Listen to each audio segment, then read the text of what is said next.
Alright, here's the stereo that I'm going to put into my truck. So I took out the factory head unit, which was just a CD, single CD cassette tape and AM/FM radio, which was nice, but and a clock, had a clock on the faceplate. But I wanted something that had that I could plug my iPod into these days. So the one I ended up with is this DEH-X66BT. It's a Pioneer.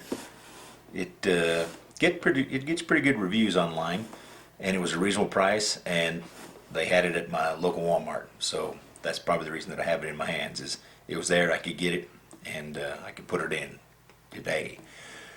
And it's got some nice features, got some things I wanted. It has Bluetooth connectivity, which was interesting for me, so I could connect my phone to it and use the speakers and the microphone that comes with it to handle calls. We'll see if I like that or not, but figured I might as well get it. Of course, the MP3 and WAV playback, they seem like a lot of them do that now.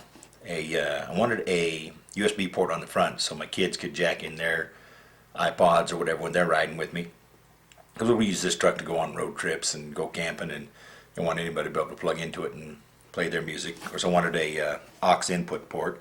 Don't know if that's listed, but it has a headphone jack on the front, or an input port on the front, so that you can just jack into the old MP3 player or whatever you want, and it'll play that. And I wanted iPod control so that I could not just use the aux port out of the headphone jack out of the iPod. I wanted to be able to actually control and fast forward and change songs. And so basically the things I wanted was a USB on the front, Bluetooth, and iPod control. And this one had it. So it cost me, I don't know, 140 from Walmart.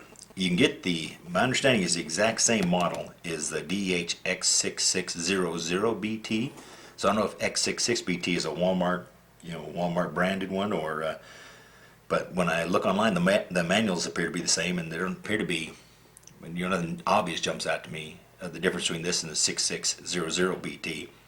And I saw the cheapest I could see, the 6600BT online, was $105 with no shipping, and Walmart had this for $124. So you get it $20 cheaper, and no tax and no shipping from Amazon.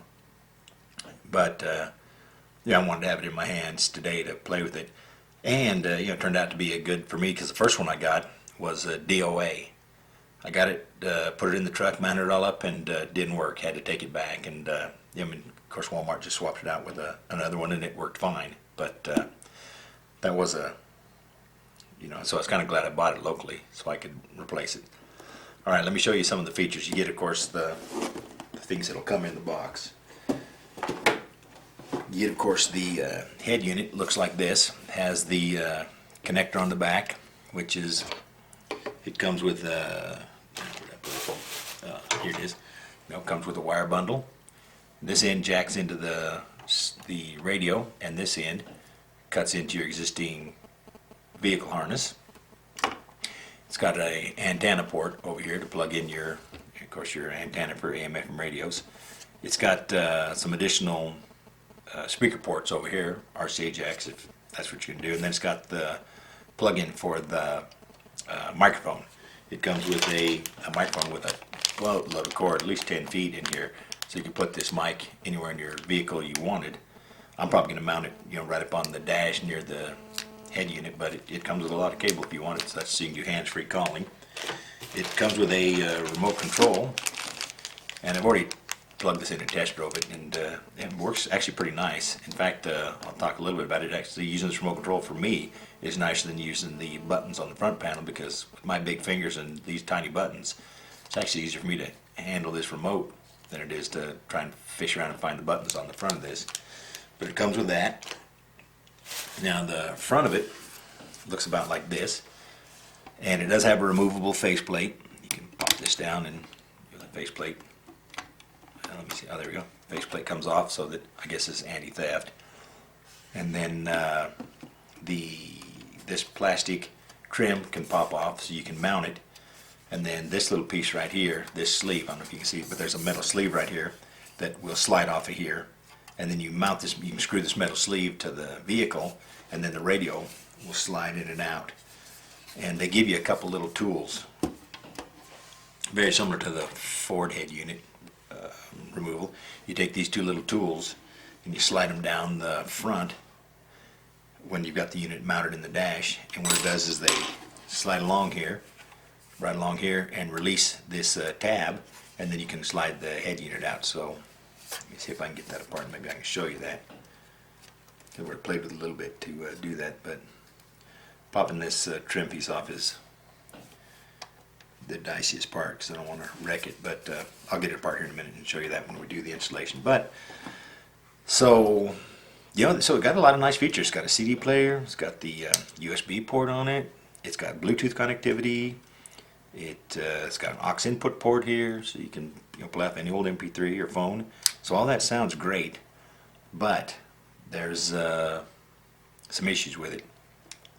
First one is that the display isn't bright enough in daylight. It's fine at night. It actually looks good at night. You can set the key color and the display color, two different colors, and you can pick, you know, red, green, yellow, blue, white. So I mean, it looks pretty nice and matches the other lights inside my truck, so that's good. But and like I said, at night it works great. During the day, you can't see it. It's got a pretty glossy finish on this. I don't know if it's the reflection off of here or if it's just not bright enough. But in the day, you can't even see that it's on. So that's a problem. At least you can't see the display. You can't tell what it's saying. Number two is, these buttons look fine when you're just sitting here, but they're pretty tiny when you're trying to reach over and stab it while you're driving down the road. So, and this is your channel, your next song and previous song. So, I don't like that. They're pretty small. Like I said, it's easier for me just to grab this remote because it has a, you know, next track, previous track right there. It's got the volume control right there. So it's easier for me just to have this sitting beside me in the console and use this. What else? Number two is it doesn't turn off. I don't know how to turn the thing off. Normally you'd push this button right here. You know, you think about pushing the volume control and it shuts off the radio. It doesn't do it on this one. When you push this in, it goes to a menu control function. I actually can't find a way to, other than turn the volume all the way down, I don't know how to turn this thing off. You pause but then it keeps playing, of course, so you need to pause your iPod and then turn the volume all the way down, or just pause it so it's not playing, or if you got the radio on, just turn it all the way down. But there's no on-off button that I can find. And the brightness levels, like I said, you can't see it in the daylight. There's only two levels, you know, dim and dimmer. So you just hold down this dim button right here and it'll eventually switch to high brightness and low brightness, and high brightness is just not bright enough. So we got that problem. What else? Okay, so it's not bright enough. It doesn't have an off, and the buttons are a little bit too small. Well, number two, which is kind of weird, since you can't turn it off, as soon as you turn the truck back on, it starts playing. So if you had your iPod plugged into it, even if you paused it when you shut it off, it comes back on as on. And if you had your iPod, your phone, something Bluetooth paired with it to play music, as soon as you get in the vehicle, it reconnects with your phone. That's great, but then it starts to play music, whether you want to or not. So then you got to turn it off. So, you know, it's got some deficiencies that I'm not thrilled with. But you know, for $150 with the cable kit and everything out the door, I'm willing to try it. I went to Car Toys, and of course they got better ones that are doubled in and touchscreen and cameras and all that. But you know, they start at $500 just for the head unit.